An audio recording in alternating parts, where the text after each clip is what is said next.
आप सभी छात्रों का नई वीडियो में स्वागत है। तो छात्रों, आज की इस वीडियो में हम कक्षा 9वीं का जो विषय हिंदी का आपका अर्धवार्षिक परीक्षा पेपर है, जिसका एग्ज़ाम आपका 3 दिसंबर को होने वाला है। तो गाइज उसका पेपर देखने वाले हैं, जो कि आपको सेम टू सेम अर्धवार्षिक परीक्षा पेपर 3 तारीख को देखने को भी मिल सकता है ना, देखने को भी मिल सकता है। और गाइज यदि ये पेपर सेम टू सेम नहीं भी आता है, तो यदि आप इस पेपर से अपनी तैयारी करते हो तो गाइज मैं कह रहा हूँ आप सिंपली बहुत ही आसानी से 70 से 90% नंबर इस वीडियो को देखकर इस पूरे पेपर से 70 से 90% नंबर आप इजीली ला सकते हो। तो गाइज आपको सिंपली वीडियो को लास्ट तक देखना है। वीडियो पे पहली बार आ रहे हो तो वीडियो को लाइक करके चैनल को सब्सक्राइब कर लेना है एंड अपने सारे के सारे फ्रेंड के साथ इस वीडियो को भी शेयर कर देना है, जिससे उनकी अच्छी से अच्छी हेल्प हो सके और वो पेपर पे बहुत ज़्यादा अच्छे नंबर ला सकें। तो हम यहाँ पर सबसे पहले क्वेश्चन देखें, तो आप क्वेश्चन देख लो। सबसे पहला क्वेश्चन है आपका, उचित शब्द का चयन कर रिक्त स्थानों की पूर्ति करें। तो यहाँ पहला क्वेश्चन देखो, कबीर का मानसरोवर से आशय है। आपको 2 ऑप्शन दिए गए हुए हैं, मानरूपी सरोवर या मानसरोवर झील। तो यहाँ पर जो कवि का आशय है आपने पढ़ा होगा अपने उस पे बुक पे हिंदी की, क्या है इसका आंसर? मानरूपी सरोवर। ठीक है, मानरूपी मानसरोवर। इसके बाद जो आपका सेकेंड क्वेश्चन है, डांडे तिब्बत में सबसे खालिस्तान की जगह है। तो सबसे जो खतरे की जगह है, डांडे क्या है? तिब्बत में सबसे ज़्यादा खतरे की जगह है। देन थर्ड क्वेश्चन देखें, तो पोतहू की पहली संतान खालिस्तान की मन्नत मांगी गई। तो वो मांगी गई लड़की की। देन फोर्थ है, रेलगाड़ी खालिस्तान शब्द है। तो रेलगाड़ी एक यौगिक शब्द है और श्लेष का शब्दार्थ है, तो वो है चिपका हुआ। देन इसके बाद नेक्स्ट क्वेश्चन देखें, तो सही विकल्प चुनकर लिखें। पहला क्वेश्चन है, रसखान कहाँ जन्म लेना चाहते थे। तो रसखान कहाँ जन्म लेना चाहते थे? वो लेना चाहते थे जन्म ब्रज में। ओके, ठीक है। देन आपका सेकेंड क्वेश्चन है, किस जानवर को कभी क्रोध नहीं आता। तो जो आपका जानवर है गधा, उसे कभी क्रोध नहीं आता। माटी मैली के लेखक कौन है? तो वो हैं विद्यासागर नौटियाल।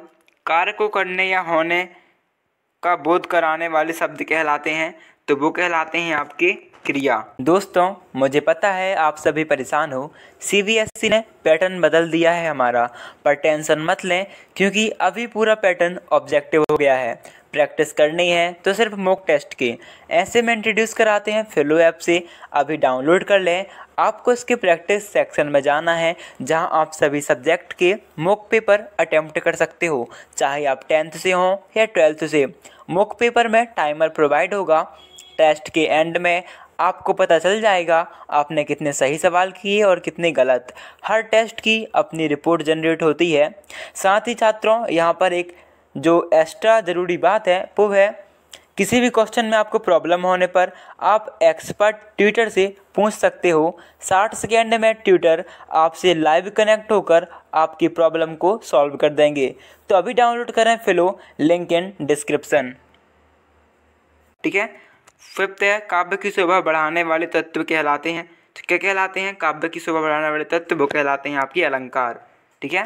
देन आपका नेक्स्ट क्वेश्चन है, असत्य सत्य बताइए।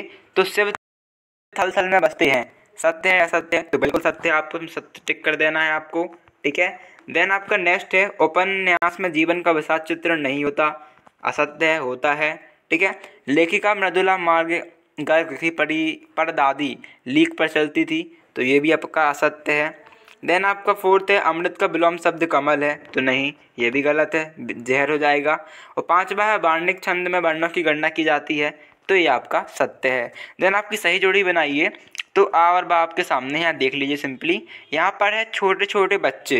तो जो आपका छोटे छोटे बच्चे से मिलान होगा, वो आपको किससे मिलान होगा? वो होगा काम पर जा रहे हैं। झोरी का साला, तो कौन था झोरी का साला? वो था आपका गया। माटी वाली, तो माटी वाली कौन थी? जिसमें अपने पाठ में पढ़ा होगा, कंटर थी। अरबी भाषा से आगत शब्द क्या है? अदालत। और अलंकार क्या है? शब्दों या काव्य का आभूषण क्या कहलाता है? अलंकार। देन आपका पांचवा क्वेश्चन देखें, तो निम्नलिखित प्रश्नों के उत्तर एक शब्द या एक वाक्य में लिखें। तो यहाँ पर आपका पहला क्वेश्चन देखो, ब्रिटिश राज्य का गहना क्या है? तो हथकड़ियाँ। ठीक है, आपका आंसर क्या आएगा? आपका आंसर हो जाएगा यहाँ पर हथकड़ियाँ। ठीक है, आपको हथकड़ियाँ लिख देना है। देन सेकेंड है सबसे बुद्धिमान जानवर किसे माना गया है। तो सबसे बुद्धिमान जानवर उसके हिसाब से देखें, सबसे बुद्धिहीन जानवर, ठीक है, सबसे बुद्धिहीन जानवर किसे माना गया है, तो गधे को सबसे ज़्यादा बुद्धिहीन जानवर माना गया है। फिर है थर्ड, परदादी ने आधा लोटा पानी किसे पिलाया। तो किसे पिलाया था, चोर को, ठीक है। देन देशज शब्द किसे कहते हैं, तो देशज शब्द उन्हें कहते हैं छात्रों जो कि स्थानीय बोली से लिए गए हों। तो स्थानीय बोली से लिए गए शब्द देशज शब्द कहलाते हैं। प्रबंध काव्य में छंदों में पूर्वापर संबंध होता है या नहीं, तो आपको होता है या नहीं बताना है। तो प्रबंध काव्य में छंदों में पूर्वापर संबंध होता है, आपका एक शब्द में उत्तर आएगा होता है, ठीक है। तो छात्रों आपको इस पेपर से बहुत अच्छे से तैयारी कर लेना है, क्योंकि सेम टू सेम आपको देखने को मिल सकता है, ठीक है। अगर सेम टू सेम देखने को नहीं भी मिला तो हमने आपसे कहा कि आप इस पेपर को पढ़कर सिंपली बहुत ही आसानी से 70 से 90% नंबर अपने अर्धवार्षिक परीक्षा पेपर में ला सकते हो। तो पेपर को लास्ट तक देखिएगा, अच्छे से पढ़िएगा। PDF चाहिए तो टेलीग्राम ग्रुप ज्वाइन कर लीजिएगा, लिंक इन डिस्क्रिप्शन। साथ ही अपने सभी के सभी दोस्तों के साथ इस वीडियो को शेयर करना मत भूलिएगा, जिससे उनकी बहुत ज़्यादा अच्छी हेल्प हो सके पेपर के लिए। तो आप प्रश्न क्रमांक 6 देखो, निम्नलिखित शब्दों में से दो के अर्थ लिखिए और वाक्य प्रयोग कीजिए। तो आपका है बिटप, बाहुबल, निधन अथवा मैं कृषक, धरित्री, अंक, ठीक है। तो आपको दो अर्थ लिख देने हैं और वाक्य प्रयोग यदि आपको इसका नहीं करना है तो तद्भव रूप लिखिए।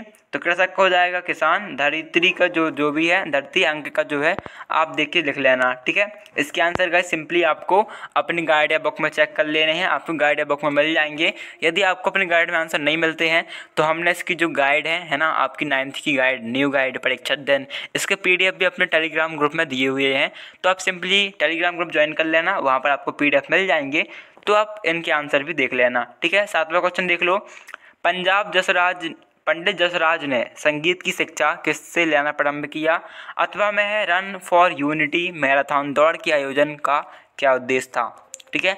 8वां क्वेश्चन है इसी में, इस संसार में सच्चा संत कौन कहलाता है। बंद द्वार की सांकल खोलने के लिए लदगद ने क्या उपाय सुझाया। सखी ने गोपी से कृष्ण का कैसा रूप धारण करने का आग्रह किया था, अपने शब्दों में लिखिए। हथकड़ियों को गहना क्यों कहा गया है, कवि को कोयल से ईर्ष्या क्यों हो रही है, बच्चों का काम पर जाना धरती के लिए एक बड़े हादसे के समान क्यों है। इसके बाद आपका 11वां मोस्ट IMP क्वेश्चन है, कबीर ने ईश्वर को सब श्वासों की श्वास में क्यों कहा है। ज्ञानी से कवित्री का क्या अभिप्राय है। कलिंदा स्कूल कदम्ब को डरान में कौन सा अलंकार है। इसका आप अच्छा क्वेश्चन पढ़ सकते हो वीडियो को पॉज करके, है ना। 13वां क्वेश्चन देखें, तो क्या आपको लगता है कि कहानी आज़ादी की लड़ाई, जो कि कहानी आज़ादी की लड़ाई की ओर भी संकेत करती है। किस घटना ने सलीम अली के जीवन की दिशा को बदल दिया और उन्हें पक्षी प्रेमी बना दिया। 14वां देख सकते हो, अपनी यात्रा के दौरान लेखक को किन किन कठिनाइयों का सामना करना पड़ा, अथवा में भी आप पढ़ सकते हो। 15वां क्वेश्चन, ठीक है, उसका अथवा। 16वां काव्य के कितने भेद हैं, उसका अथवा पढ़ सकते हो। 17वां वृद्ध मछली ने जलचरों को सूर्य के ब्याह के बारे में क्या सावधान किया। अथवा में है अपने माताजी एवं पिताजी को विशेषताएं लिखिए। 18वां में देखो तो पेड़ पौधे हमारे लिए किस प्रकार फायदेमंद हैं। ये जो क्वेश्चन है लास्ट वाले जो आपके ब्रिज कोर्स से आ रहे हैं, ठीक है, तो बहुत इजी क्वेश्चन होंगे आपके। ब्रिज कोर्स क्वेश्चन तो इतने ज़्यादा इजी होते हैं, है ना। 19वां क्वेश्चन देख लो, अलंकार की परिभाषा लिखें, उसके भेद लिखें। खंडकाव्य और महाकाव्य में अंतर लिखें, ये तो आपका जरूर क्वेश्चन आएगा, 100% आप क्वेश्चन फंसेगा, तो अच्छे से तैयार कर लेना। 20वां क्वेश्चन देख लो, भक्तिकार की 4 विशेषताएं, आएगा ही आएगा। नाटक और एकांकी में 4 अंतर लिखें। फिर आप पढ़ सकते हो संदर्भ सहित व्याख्या करें। तो आपको ये जो 4 लाइन है पोयम है ना, पंक्तियों का संदर्भ और प्रसंग सहित व्याख्या करनी है, अथवा भी आप पढ़ सकते हो, ठीक है। देन 23वां जो क्वेश्चन है, संदर्भ प्रसंग सहित व्याख्या करें। बहुत दिनों साथ रहते रहते दोनों में भाईचारा हो गया था, और जो भी है आप वीडियो को पॉज करके पढ़ लो यहाँ तक, अथवा वाला भी आप पढ़ सकते हो, है ना। इसके बाद 24वां क्वेश्चन देखें, तो कबीर अथवा माखनलाल चतुर्वेदी की काव्यगत परिचय लिखें निम्न बिंदु के आधार पर। तो जो कबीर हैं आपके कवि कबीर और लेखक माखनलाल चतुर्वेदी, इनकी आपको 2 रचनाएं लिखनी है। इनकी मतलब किसी एक की, कबीर की या इसकी 2 रचनाएं, भाव पक्ष कला पक्ष साहित्य में स्थान। और राहुल शंकरतयान अथवा हरिशंकर परसाई, इसमें आप तैयार करो हरिशंकर परसाई की 2 रचनाएं, भाषा शैली साहित्य में स्थान, ठीक है। फिर गद्यांश को पढ़कर उत्तर देना, सिंपली गद्यांश पढ़ लीजिएगा, क्वेश्चन तो बहुत ईजी होते हैं, तैयार कर लेना। इसके बाद है परीक्षा की तैयारी के लिए जानकारी देते हुए 500, इसे तैयार नहीं करने हो आप उसे तैयार करो प्रार्थना पत्र। बड़े भाई के विवाह में सम्मिलित होने हेतु अपने प्रधानाचार्य को अवकाश के लिए प्रार्थना पत्र लिखें, या फिर आप याद कर लीजिएगा शाला स्थानांतरण का, या फिर आप बुक प्राप्त करने के लिए 3 याद कर लीजिएगा, ठीक है। और फिर आपको निबंध लिखना तो हमेशा सेम होता है, विज्ञान के चमत्कार, और रूपरेखा भी आप किसी एक में कर सकते हो। तो गाइस ये था आपका पेपर। यदि आप इसे तैयार करते हो तो आप 70 से 90% नंबर ले आओगे।